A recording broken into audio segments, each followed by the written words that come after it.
News just coming in. Round 3 of Aftab's polygraph test. Aftab has been taken to forensic lab by cops. Taken out of Tihar, cops take Aftab to the FSL office. Pictures on your screen. From earlier of Aftab, Poonawala, who's now been taken for a polygraph test to get a sense of the sequence of events and of course to build a watertight case against this man who is believed to be the butcher of Shraddha Walkar. The court, remember, has already permitted a polygraph test and then an narco-analysis test, also known as the lie detector test, for Aftab Poonawala, allegedly the killer of Mumbai-based Shraddha Walkar, his girlfriend, his partner with whom he was living in Delhi, and allegedly murdered her in the month of May on the 18th and butchered her into 35 pieces. He then is believed to have scattered the body parts in different parts of Delhi. Shraddha is getting us more details on that story, joining us from Tihar jail. Shraddha, this is important given that this is going to help the police build up a sequence of events for a watertight case against this man. Give us a sense of the kind of questions that will be asked. What next for Aftab? Well, indeed, Sneha, you know, right now the visuals on our screen is from the Rohini FSL, where you can see that any moment Aftab will be stepping out of that very van where, in which he has been got from Tihar jail. Now, today the remaining part of the polygraph test will be conducted of Aftab Poonawala.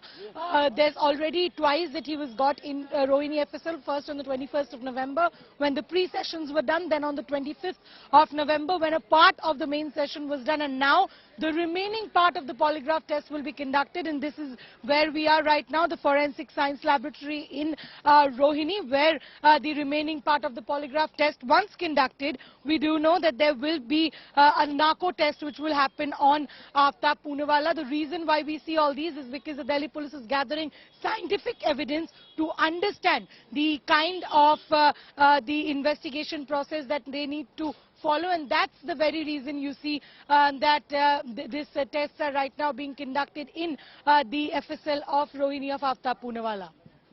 That's right. Also, Shraddha, as far as the investigations in this case is concerned, give us a sense of the direction in which the police is headed. Also, what have they found up until now in terms of building a case without these tests as well? What can they say about what has been recovered in terms of the body parts also, for it to conclusively then prove that it indeed belongs to Shraddha Walkar?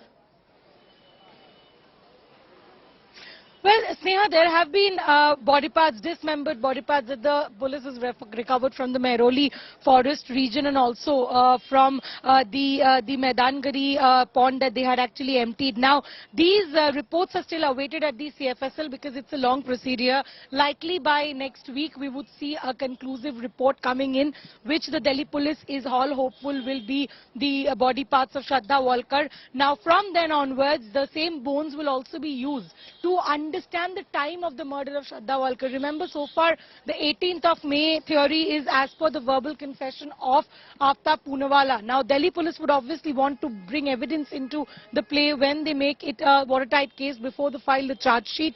That's the reason we see that Delhi police is heavily depending on the scientific piece of investigation in this particular case. Now, after the CFSL reports will be out, we will also be seeing them depending on the circumstantial evidences, say from digital evidences like the transactions that he did from Shraddha's account, as well as CCTV footage that the Delhi police has gathered. This will largely base on the narco test, whatever he will say. Now, narco will not be admissible in court, as we all know, but it will obviously help the Delhi police in cluing in on the circumstantial evidences which would actually be efficient and stand the judicial inquiry. Sneha.